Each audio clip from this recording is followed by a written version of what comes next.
नमस्कार। ये आकाशवाणी शिमला है। अब आप प्रभा शर्मा से प्रादेशिक समाचार सुनिए। केंद्रीय कृषि व किसान कल्याण मंत्री शिवराज सिंह चौहान ने कहा है कि सरकार ने पिछले 11 वर्षों में किसानों की आय बढ़ाने के लिए कई कदम उठाए हैं। आज लोकसभा में प्रश्नकाल के दौरान पूरक प्रश्नों के उत्तर में उन्होंने कहा कि प्रधानमंत्री किसान सम्मान निधि के तहत किसानों के बैंक खातों में 4 लाख करोड़ रुपए सीधे हस्तांतरित किए गए हैं। शिवराज सिंह चौहान ने कहा कि सरकार ने किसानों को 14 लाख करोड़ रुपए से अधिक की उर्वरक सब्सिडी भी प्रदान की है।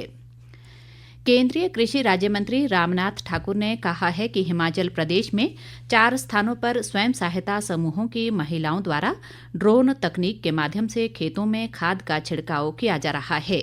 राज्यसभा सांसद इंदु गोस्वामी द्वारा संसद में पूछे गए सवाल के जवाब में केंद्रीय मंत्री ने बताया कि इस समय देश के 22 राज्यों में 1094 स्वयं सहायता समूह की महिलाओं द्वारा ड्रोन तकनीक के उपयोग से खेतों में खाद का छिड़काव किया जा रहा है। रामनाथ ठाकुर ने कहा कि केंद्र द्वारा महिलाओं के सशक्तिकरण के लिए शुरू की गई नमो ड्रोन दीदी योजना के तहत वर्ष 2023-24 से 2025-26 तक 1261 करोड़ रुपए का बजट प्रावधान किया गया है। प्रदेश भाजपा अध्यक्ष राजीव बिंदल ने कहा है कि भाजपा 13 से 15 अगस्त तक प्रदेश भर में हर घर तिरंगा अभियान चलाएगी। शिमला में एक पत्रकार वार्ता को संबोधित करते हुए बिंदल ने ये जानकारी दी।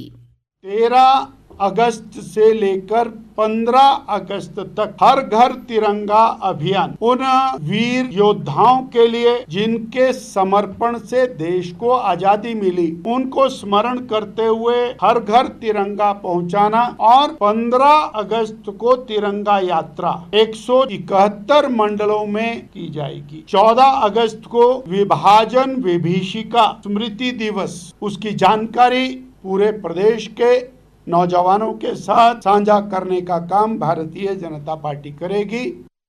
बिंदल ने कहा कि भाजपा की 17 जिला कार्यकारिणियों की घोषणा हो चुकी है और जल्द ही पार्टी की प्रदेश टोली की घोषणा भी हो जाएगी। उन्होंने कहा कि भाजपा का संगठन अभेद्य है और आगामी विधानसभा चुनाव के लिए तैयार है। प्रदेश के अधिकांश भागों में आज मानसून की वर्षा का क्रम रुक रुक कर जारी है और कई स्थानों पर मूसलाधार बारिश से भूस्खलन व जल भराव की स्थिति बनी हुई है। प्रदेश के कई स्थानों पर नदी नाले उफान पर हैं और लोगों से सतर्क रहने व प्रशासन के दिशा निर्देशों का पालन करने की अपील की गई है। किन्नौर जिला के रिब्बा गांव में बाढ़ आने से साथ लगते सेब के बागीचे व भूमि बह गई है और राष्ट्रीय उच्च मार्ग 5 भी अवरुद्ध है। इसके अलावा तांगलिक नाले में बाढ़ आने से सतलुज नदी भी उफान पर है।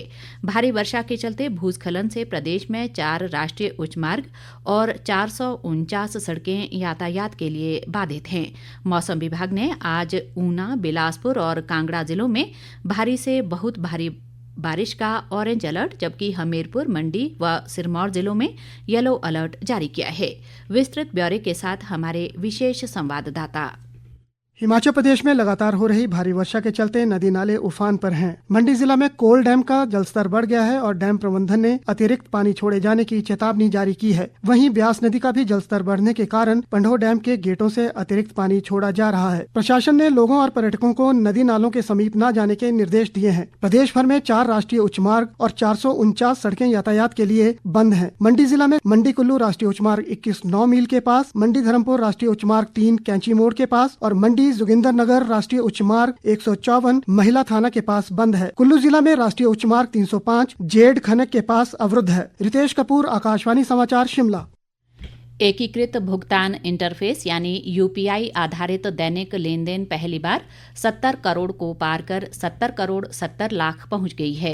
भारतीय राष्ट्रीय भुगतान निगम द्वारा जारी एक नवीनतम रिपोर्ट के अनुसार ये उपलब्धि 2 अगस्त को हासिल हुई। पिछले 2 वर्षों में दैनिक लेन देन की संख्या दोगुनी हो गई है। हालांकि लेन देन राशि में वृद्धि पिछले वर्षों की तुलना में धीमी रही है।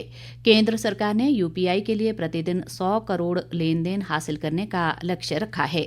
यूपीआई अब भारत में सभी डिजिटल लेन देन का लगभग 85% और दुनिया भर में सभी रियल टाइम डिजिटल भुगतानों का लगभग 50% संचालित करता है। इसी के साथ ये समाचार बुलेटिन समाप्त हुआ। हमारा अगला बुलेटिन आप सुन सकते हैं शाम 6 बजे। नमस्कार।